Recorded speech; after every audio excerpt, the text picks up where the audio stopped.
Olá, seja muito bem-vindo para mais um podcast aqui no nosso canal, esse nosso encontro quinzenal, né? Se bem que do último podcast para cá, o último podcast foi sobre o Natal, então já faz mais ou menos um mês, mas a ideia é que esse ano a gente permaneça aí com os podcasts a cada 15 dias. Foi um pouco corrido esse, essa virada de ano, né? Muita coisa também, optei por descansar um pouco em algumas datas ali que eu tinha disponíveis para gravar, mas hoje estou de volta. Primeiro podcast, primeiro episódio de 2026. Se é a sua primeira vez aqui, você gostar do conteúdo, apreciar o conteúdo, já convido você a se inscrever, deixar o seu gostei, porque isso ajuda o canal para que leve a mensagem para mais e mais pessoas. Então nós estamos aqui reunidos ao redor da fogueira da presença, estamos aqui reunidos ao redor da palavra e hoje nós vamos entender, olhar para as escrituras para saber como que nós podemos ter uma carreira de sucesso. Ou melhor, uma carreira que glorifica a Deus, porque às vezes a nossa visão de sucesso não é a mesma visão que o céu tem, não é a mesma visão do reino de Deus. Então hoje a gente vai entender o que a Bíblia nos mostra, o que a Bíblia nos aponta sobre como ter uma carreira, uma profissão. Talvez você esteja aí empenhado, talvez você esteja passando pela fase de vestibular, pela fase da faculdade, pela fase de você entrar no mercado de trabalho, ou talvez você já esteja no mercado de trabalho há algum tempo e quer transicionar, quer viver aquilo que o Senhor tem para você. A gente sabe que nem todos foram chamados para o ministério pastoral, nem todos foram chamados para missões. Tem pessoas que foram chamadas exatamente para servir nas mais diversas camadas da sociedade, nas artes, no entretenimento, na cultura, na política, nos esportes. Então existe esse chamado para que haja uma esfera de influência empoderada pelo Espírito Santo nas mais diversas áreas. A gente não é bíblico nós fazermos essa separação entre o trabalho secular e o trabalho sacro, vamos dizer assim, o trabalho ministerial, como se um fosse mais importante do que o outro. Existe o propósito de Deus em cada uma das áreas de atuação. Se o cara é mecânico, existe um propósito de Deus ali. Se ele é um advogado, se ele é um médico, se ele é um jogador de futebol, quantos testemunhos, né? Pelo menos eu recebo no meu Instagram diariamente, quase, testemunhos de jogadores que entregaram sua vida a Jesus Cristo e testemunham da sua fé para os seus companheiros de equipe. E é sobre isso que nós vamos conversar hoje. E um dos personagens que nós mais podemos estudar sobre carreira, sobre glorificar o Senhor através da sua profissão, através do seu ofício, é o personagem Daniel. Dentre alguns outros que a gente pode conversar mais para frente, José, por exemplo, um grande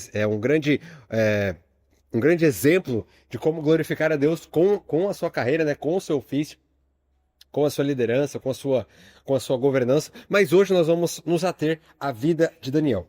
Daniel capítulo 1, se você puder acompanhar comigo, nós iremos ler a partir do verso 1. E diz assim: No terceiro ano do reinado de Joaquim, rei de Judá, Nabucodonosor, rei da Babilônia, veio a Jerusalém e a sitiou. E o Senhor entregou Jeoaquim, rei de Judá, nas suas mãos, e também alguns dos utensílios do templo de Deus.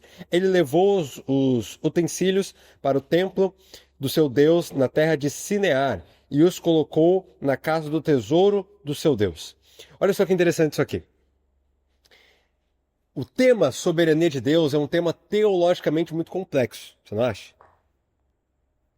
A gente fica procurando tatear e entender até onde vai a soberania de Deus. Por que Deus permite algumas coisas?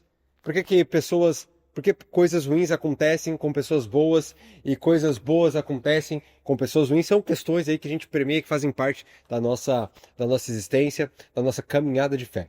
E a gente observa aqui uma questão interessante que talvez possa corroborar no nosso entendimento macro. É claro que existe toda uma perspectiva bíblica por completo, mas nesse pequeno texto que nós acabamos de ler, você lê o seguinte: E o Senhor entregou o rei de Judá nas mãos de Nabucodonosor. O livro de Daniel começa com a vontade de Deus sendo manifesta.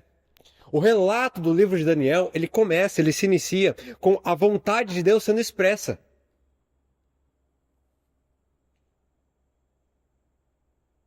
Entregando a nação que ele havia separado ao exílio.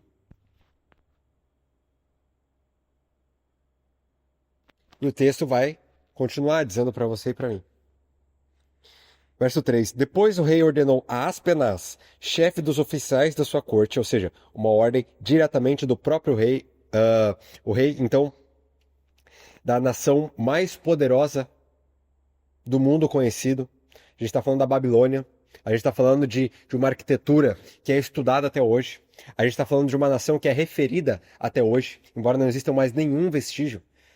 Mas é uma nação muito estudada e até então a Babilônia era a nação mais poderosa financeiramente, belicamente, que nós temos conhecimento naquela época. Então, o próprio rei ordenou a Aspenaz, né, chefe aí, dos oficiais da sua corte, que trouxessem alguns dos israelitas da família real e da nobreza, jovens sem defeito físico, de boa aparência, cultos, inteligentes, que dominassem os vários campos de conhecimento e fossem capacitados para servir no palácio do rei. Olha só que interessante. Muitas das vezes a gente pensa em Daniel e seus amigos, só que o texto é claro em dizer que não havia só eles de israelitas.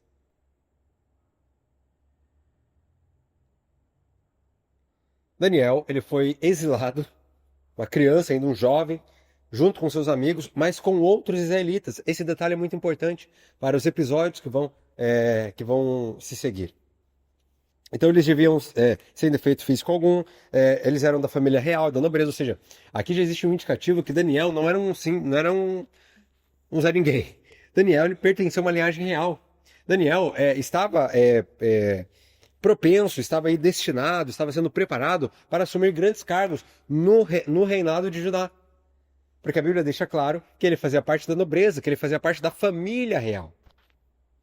Muito possivelmente ele e seus amigos estavam ali se preparando, estavam ali estudando para fazer parte de uma linhagem real, para realmente exercer ali algum cargo de importância no reinado de Judá. E que dominassem vários campos do conhecimento e fossem capacitados para servir no palácio do rei. Esses jovens eles foram chamados da nobreza, sem defeito, de boa aparência e que também já conhecessem, né? Já tivessem e dominassem vários campos do conhecimento. Então, provavelmente Daniel e seus amigos eram pessoas muito inteligentes, né? Eles não simplesmente herdaram ali a sua linhagem, eles fizeram por merecer aquilo lá. Pessoas cultas, pessoas estudadas que dominavam aí os campos de conhecimento, todos os campos aí de conhecimento, pelo menos os principais. É isso que o texto bíblico ele nos traz. Ele deveria ensinar-lhes a língua e a literatura dos babilônios. De sua própria mesa, o rei designou-lhes uma porção diária de comida e de vinho. Eles receberiam um treinamento durante 3 anos e depois disso passariam a servir ao rei. Entre esses estavam alguns que vieram de Judá: Daniel, Ananias, Misael e Azarias. Às vezes a gente lendo o texto, ou a gente relembrando a história muito conhecida, né? Cova dos Leões, a estátua de Nabucodonosor. E a gente pensa que foram exilados somente esses 4 jovens, mas não, foram exilados todo um amontoado ali de jovens seguindo essas características. E dentre esses jovens estava Daniel e seus 3 amigos. O chefe dos oficiais deu-lhes novos nomes. A Daniel deu o nome de Beltesazar. A Ananias, Sadraque, a Misael, Mesaque e a Azarias, Abednego. Aqui começam-se os desafios e aqui eu já quero fazer dessa ponte para entrar no nosso tema principal. Os nomes dados a Daniel são nomes de divindades caldeias. Então eles tiveram o seu nome, a sua identidade, sabe, na linguística, quando a gente estuda um pouco de linguística, a gente atribui a um amontoado de letras um significado. E com o nome é a mesma coisa. Se você pensar no nome da sua esposa, do seu esposo, da sua mãe, é o nome normal. Talvez, não sei, talvez seja um nome mais diferente, aqueles nomes mais exóticos, mas é um nome. É um amontoado de letras, de sílabas que formam uma palavra. Mas para você, existe muito significado naquele nome. Aquele nome está diretamente ligado à identidade da pessoa. Portanto, o que Babilônia está promovendo na vida desses jovens não é simplesmente uma troca de CPF, mas sim uma mudança na identidade.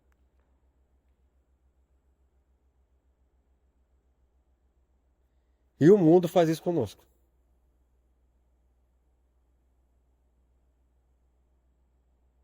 O sistema do mundo tenta de todas as formas, o inimigo de Deus tenta de todas as formas tocar no ponto central de nós enquanto seres humanos, a nossa identidade.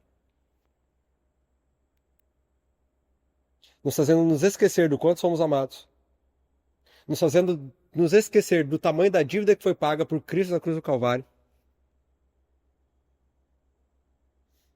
entre outras coisas.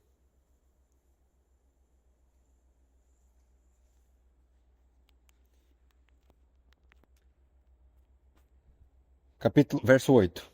Daniel, contudo, decidiu não se tornar impuro com a comida e com o vinho do rei, e pediu aos chefes dos oficiais permissão para se abster deles. E Deus fez com que o homem fosse bondoso para com Daniel e tivesse simpatia por ele.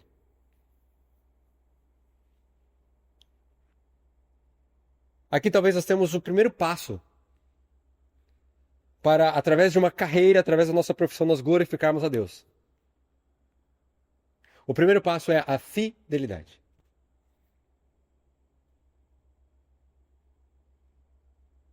Diante de um contexto de mudança de identidade, diante de um contexto onde seria servido para eles um tipo de alimentação totalmente diferente daquelas da qual ele havia ensinado, e sabe, eu vejo muita gente usando esse texto somente para falar sobre alimentação, mas querido, o texto ele é muito além disso. O ensino que o texto bíblico ele nos traz vai muito além de uma simples alimentação, vai sobre um posicionamento, uma fidelidade. Olha, é como se Daniel estivesse dizendo assim, Babilônia está tentando, o que o texto está nos dizendo é, Babilônia está tentando mudar a identidade desses jovens. Verso 8, Daniel, contudo. Isso não é um voto para você ser o diferentão, para você ser o cara chato, para você ser o juiz do mundo. Não, Daniel e seus amigos, em nenhum momento você observa eles julgando o rei, julgando os outros rapazes por não terem se posicionado. Ou criticando a cultura da Babilônia, muito pelo contrário. Em vários momentos você vai ver eles estudando e se inteirando da cultura babilônica. Porém, naquilo que era essencial, Daniel decidiu não se contaminar. Só que entra uma outra chave. Uma relação assimétrica entre nós e Deus. Diferente de muitas correntes teológicas em que você vê por aí, que tentam extorquir de Deus as bênçãos. Você faz tal coisa e Deus te recompensa. Você faz tal coisa e Deus te recompensa. E o evangelho não é sobre isso. Porém, aqui nós temos um detalhe interessante. No início do capítulo, nós vemos Deus entregando Judá a Nabucodonosor. E agora nós vemos Deus fazendo com que aquele chefe, com que Aspenaz, fosse bondoso para com ele.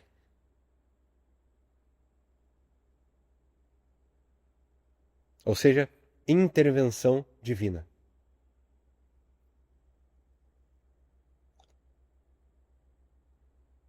Quando nós permanecemos fiéis,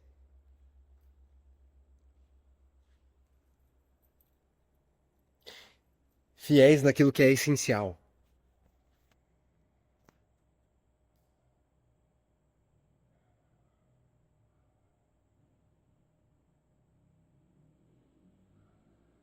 Quando a gente decide permanecer no mesmo casamento enquanto todos estão ao nosso redor, adulterando, traindo seus cônjuges. Quando a gente decide não se envolver ou confrontar aquele relatório duvidoso.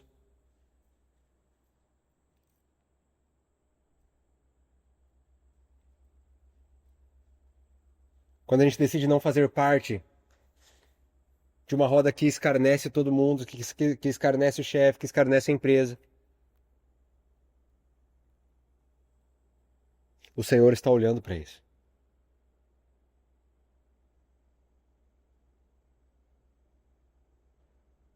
E o texto nos diz que o Senhor intervém diante de uma decisão. Eu e você fomos comprados pelo sangue de Cristo sem que, ainda quando éramos pecadores, Deus ele se ofereceu.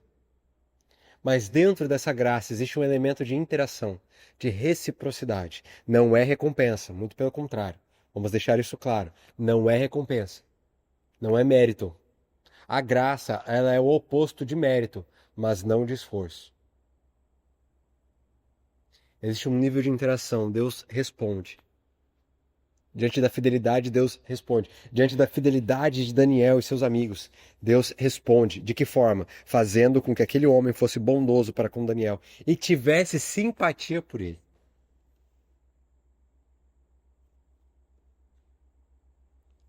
Apesar disso, ele disse a Daniel: eu tenho medo do rei. Verso 10. O meu senhor que determinou a comida e a bebida de vocês. E se ele os achar menos saudáveis que os outros jovens da mesma idade? O rei poderia pedir a minha cabeça por vocês. Então Daniel disse ao homem que o chefe dos oficiais tinha encarregado de cuidar dele, de Ananias, Misael e Azarias: peço-lhe que faça uma experiência com os seus servos durante 10 dias.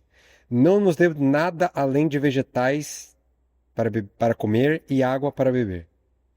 Depois compare a nossa aparência com as dos jovens, que comem a comida do rei, e trate os seus servos de acordo com o que você concluir.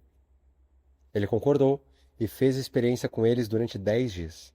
Passados os 10 dias, eles pareciam mais saudáveis e mais fortes do que todos os jovens que comiam a comida da mesa do rei.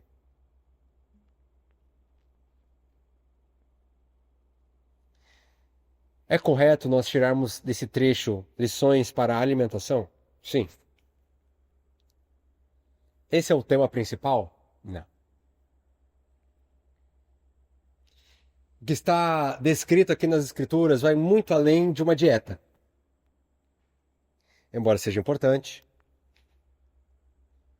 é necessário que cuidemos da nossa alimentação, que prolonguemos, né, através dos nossos hábitos, o ministério que Deus nos outorga. Mas o tema principal não é alimentação. O tema principal é fidelidade.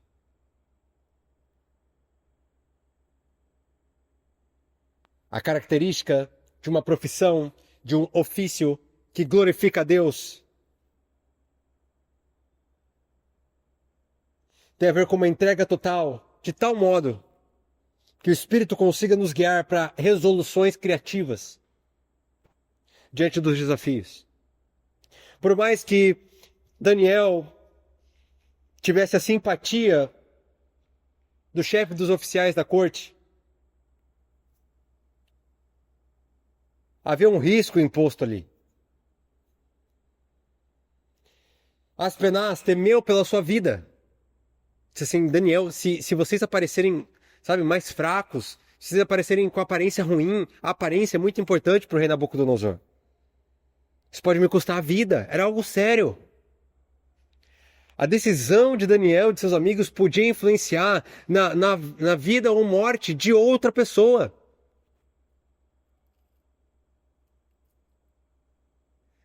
Daniel diz assim: faz um teste.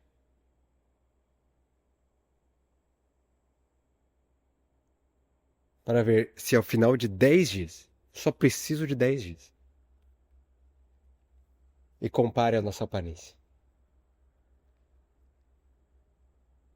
Isso, amados, é muito significativo. Porque nós falamos de um Deus que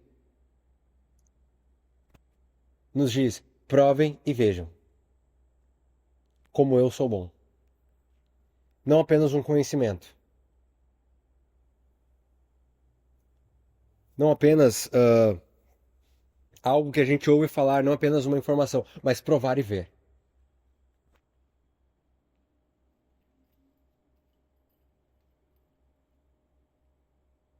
E fidelidade tem a ver com se lançar no desconhecido. Daniel não tinha como ter certeza como estaria a sua aparência.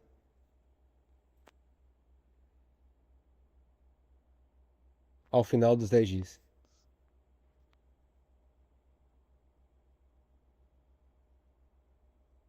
Mas ele decidiu não se contaminar. E estava crendo no que Deus iria fazer.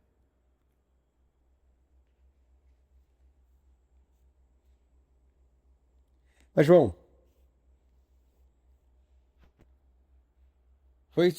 foi plenamente a atuação de Deus, não foi ligado à alimentação daqueles jovens? também eu acredito que esteja ligado à alimentação daqueles jovens. Mas olha o que o verso 17 diz. A esses 4 jovens, Deus deu sabedoria e inteligência para conhecerem todos os aspectos da cultura e da ciência. E Daniel, além disso, sabia interpretar todo tipo de visões e sonhos. Você observa como Deus ele intervém na história o tempo todo. Possivelmente, a fidelidade de Daniel foi recompensada, fazendo com que eles passassem no teste. Aqueles jovens foram retirados das suas famílias, foram retirados da sua terra natal. Eles estavam agora em uma outra cultura, em um outro ambiente, aonde a única coisa que eles tinham foi o que foi ensinado a eles. Agora, chegou o momento deles conhecerem por eles mesmos o Deus da qual lhes fora pregado durante a infância. Agora não era mais a experiência dos pais, agora era a experiência deles.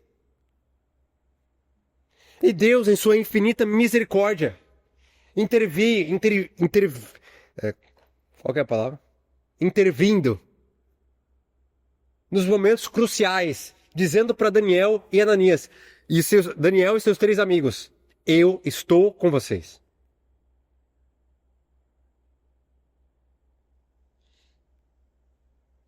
Uma outra característica para que tenhamos uma carreira que glorifica o nosso Senhor, seja a convicção de que Ele está conosco.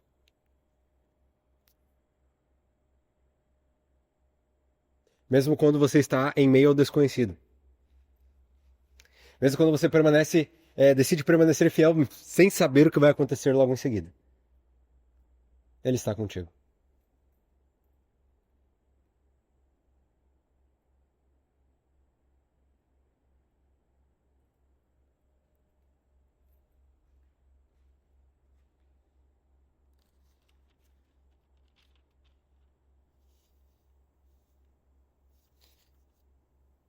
O verso 18 e o 19 diz assim: Ao final do tempo estabelecido pelo rei, para que os jovens fossem trazidos à sua presença, ou seja, ao final dos 3 anos de treinamento, o chefe dos oficiais os apresentou a Nabucodonosor.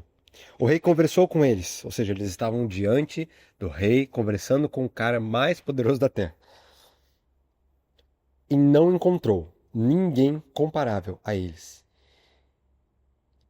Daniel, Ananias, Misael e Azarias, de modo que eles passaram a servir diretamente o rei.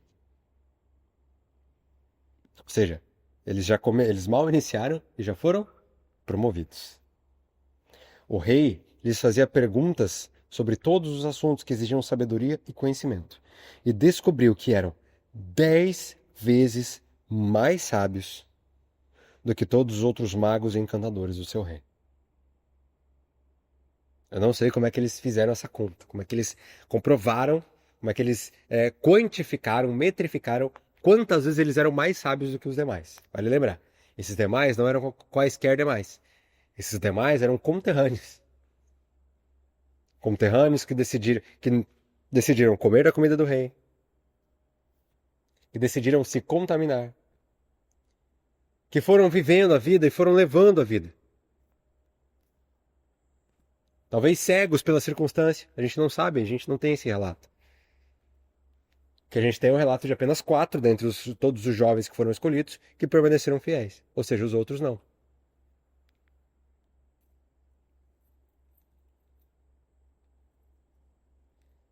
E talvez essa seja uma outra característica. Assumirmos a responsabilidade. Não simplesmente enxergar a nossa vida como um barco à deriva. Não simplesmente levar a nossa vida no estilo Zeca Pagodinho. Deixa a vida me levar. Mas assumirmos a nossa responsabilidade. Enquanto discípulos, enquanto seguidores de Cristo. De permanecer fiéis, mesmo em que o cenário pareça desfavorável. Mesmo que isso me custe a reputação.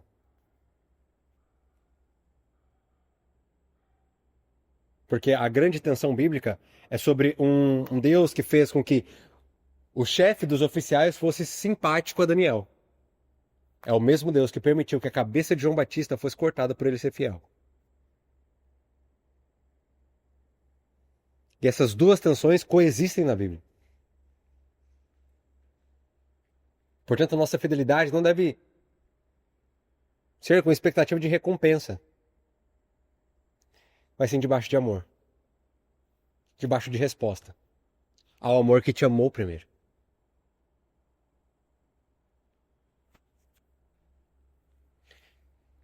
Nós já listamos algumas características, eu queria me direcionar para o final.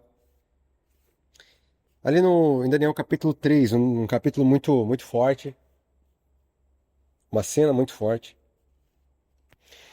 Nabucodonosor, ele tem uma visão ali, só para te situar, sobre uma estátua. Essa estátua, ela era uma estátua completa, ela tinha a cabeça de ouro, os braços, o peito de prata, os quadris de bronze, as pernas de ferro e os pés, uma mistura ali de barro e de ferro. Daniel, ele é chamado para interpretar esse sonho. Ele interpreta esse sonho como se fossem os impérios. Era Deus se comunicando com Nabucodonosor, dizendo que o império dele teria um prazo de validade. Cada um dos aspectos dessa estátua, cada uma das partes dessa estátua apontava para o império. E isso é comprovado na história. Mais uma vez, a história comprovando as escrituras. A cabeça de ouro se referia ao Império Babilônico. Os braços de prata, eles se referiam ao Império Medo-Pérsia. Os quadris de bronze se referiam ao Império Grego. As pernas de ferro se referiam ao Império Romano, né? Ferro é uma coisa que dura bastante. E o Império Romano, embora não tenha sido o império mais poderoso, belicamente, é um império que durou muito. Deixou uma forma de domínio muito bem consolidada. E aí, os pés de ferro e Baal, essa mistura, né, essa divisão, aponta muito sobre o nosso tempo, onde não teria mais um poder centralizador, mas sim esse poder seria dividido. Então, Nabucodonosor tem a brilhante ideia de construir uma estátua inteira de ouro. É como se ele estivesse dizendo assim, não, o meu reinado não vai ter fim. Nabucodonosor, cara, é extremamente egocêntrico, né? Haja vista a forma como Deus trata com ele, trata dele, o caráter dele. O que eu quero destacar aqui é a postura dos três amigos de Daniel. A gente não tem um relato de Daniel. Daniel possivelmente estava fazendo uma viagem em nome do reino. E aí, Nabucodonosor convoca todo o reino para poder adorar a estátua, para poder se curvar à estátua. E entre eles estavam os três amigos de Daniel.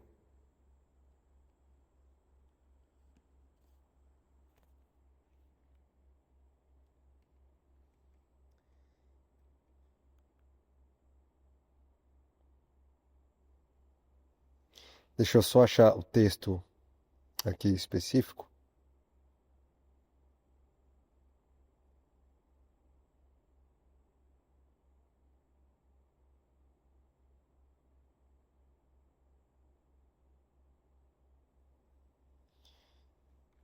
Verso 4 diz assim: Então o arauto proclamou em alta voz: Esta é a ordem que lhes é dada, ó homens de todas as nações, povos e línguas.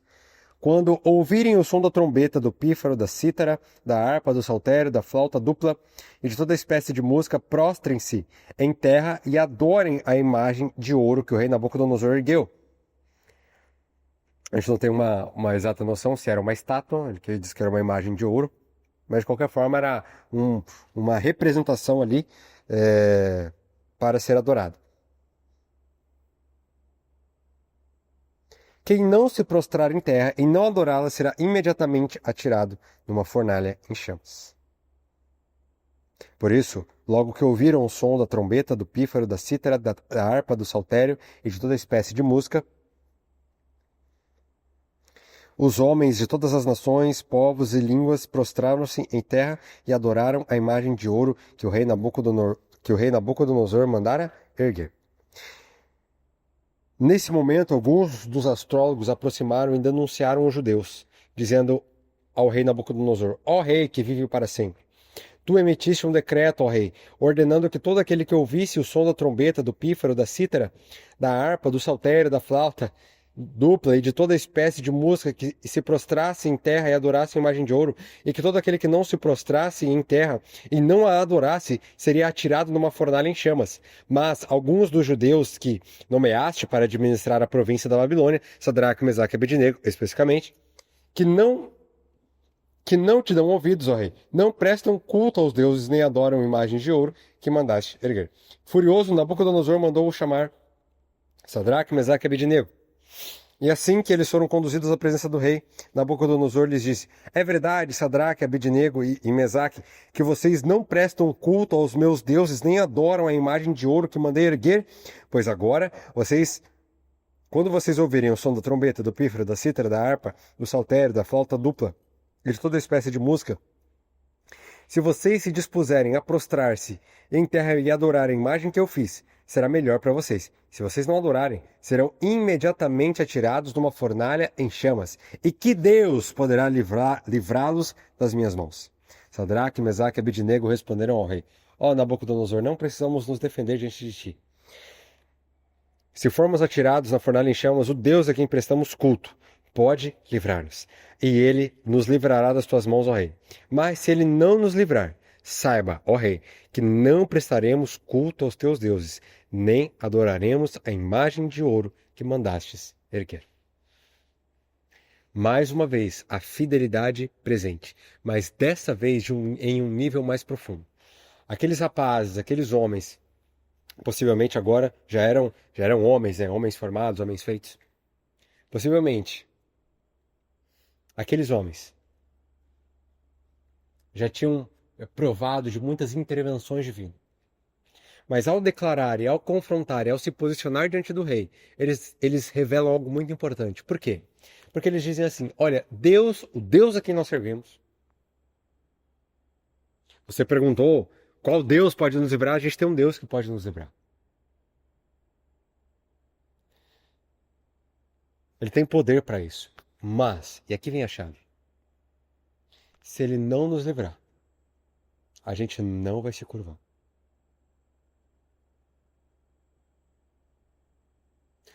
Amados, uma carreira que ela glorifica o nome do Senhor.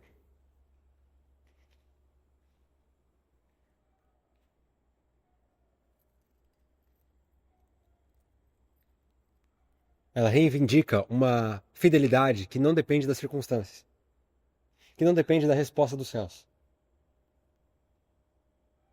Não é algo como eu vou devolver o meu dízimo, e então Deus tem que me abençoar. Não funciona dessa forma. Deus é soberano. Ele diz assim para Moisés: Eu terei misericórdia de quem eu quiser ter misericórdia.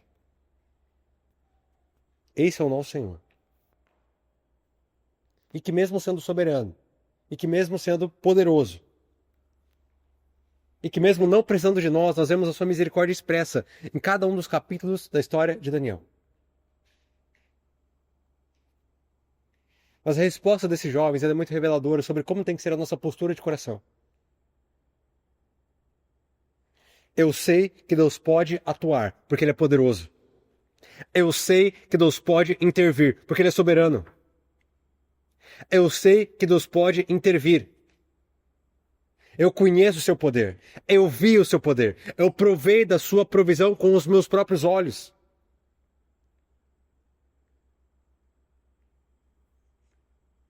Eu sei que esse é o Deus que faz de ossos soldados. Eu sei que esse é o Deus que abriu o mar vermelho. Eu sei que esse é o Deus que parou o sol. Que mantém toda a criação. E livrar-nos de uma fornalha, para ele não é nada. Porém, se ele não quiser nos livrar, nós vamos continuar permanecendo fiéis a ele.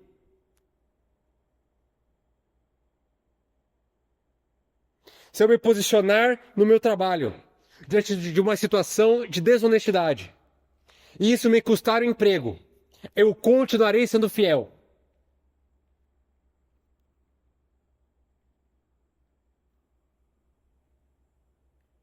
Se eu não participar das rodinhas de maledicência, e isso me custar uma promoção, porque a gente sabe como é que funciona o mundo corporativo. E se isso me custar uma promoção que eu tanto almejava, um salário melhor, eu continuarei sendo fiel.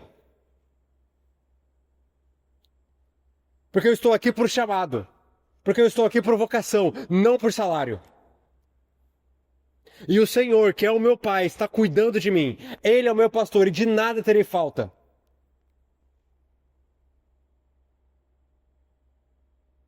Uma carreira que glorifica o Senhor. É uma carreira de excelência, porque aqueles jovens, eles não foram colocados ali e não mantiveram seus cargos por acaso. Foi debaixo de esforço, foi debaixo de estudo, foi debaixo de conhecimento. Se não me engano, Daniel capítulo 5, momentos antes de anteceder ali a cova dos leões, as pessoas que estavam perseguindo possivelmente também conterrâneos, as pessoas que estavam perseguindo fazem uma auditoria secreta de todos os seus registros, de todos os seus feitos, e não encontraram nada que pudesse condenar Daniel.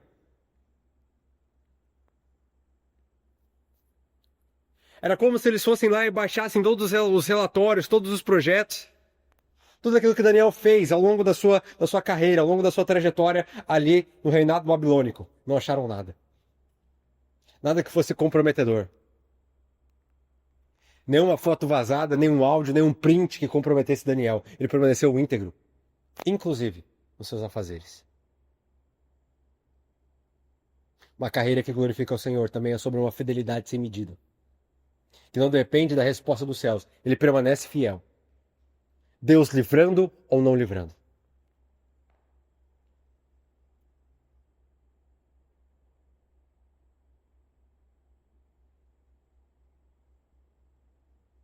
Mas existe algo aí. A fidelidade faz com que o nome do Senhor seja conhecido.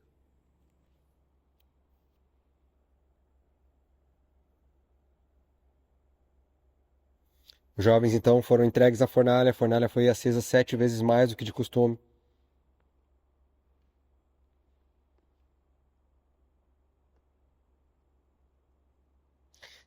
Verso 24 diz assim: Mas logo depois o rei Nabucodonosor, alarmado, levantou-se e perguntou aos seus conselheiros: Não foram 3 homens amarrados que nós atiramos no fogo? Eles responderam: Sim, ó rei. E o rei exclamou: Olhem, estou vendo. Estou vendo 4 homens desamarrados e ilesos, andando pelo fogo. Algumas outras traduções dizem passeando. E o quarto se parece com o filho dos deuses.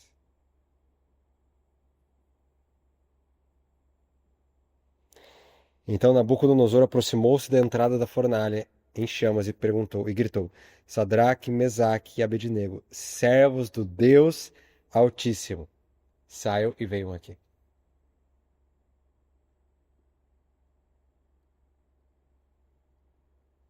Talvez esteja falando para alguém que foi demitido porque decidiu ser fiel.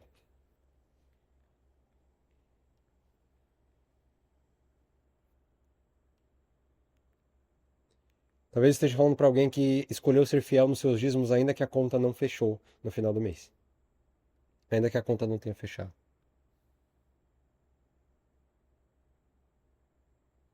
Talvez esteja falando para alguém que esteja decidindo permanecer fiel mesmo diante da infidelidade do seu cônjuge.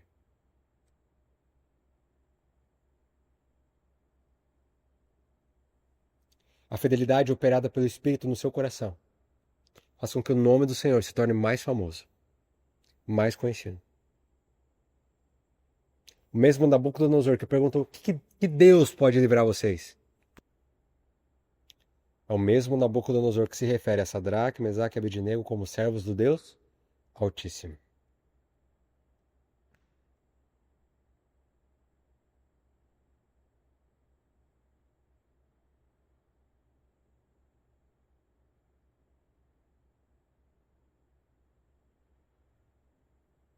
O Deus pré-encarnado estava com eles. Não os livrou da fornalha.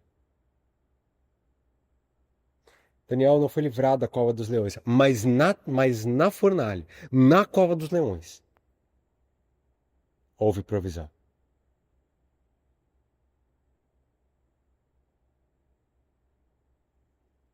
Deus não te livra das crises, das dificuldades, mas nas dificuldades Ele se apresenta para te convidar a ir a lugares mais profundos. Uma carreira que glorifica ao Senhor tem a ver também com enxergar nas dificuldades, nos desafios, nas fornalhas, nas covas dos leões, oportunidades de conhecer mais o Senhor.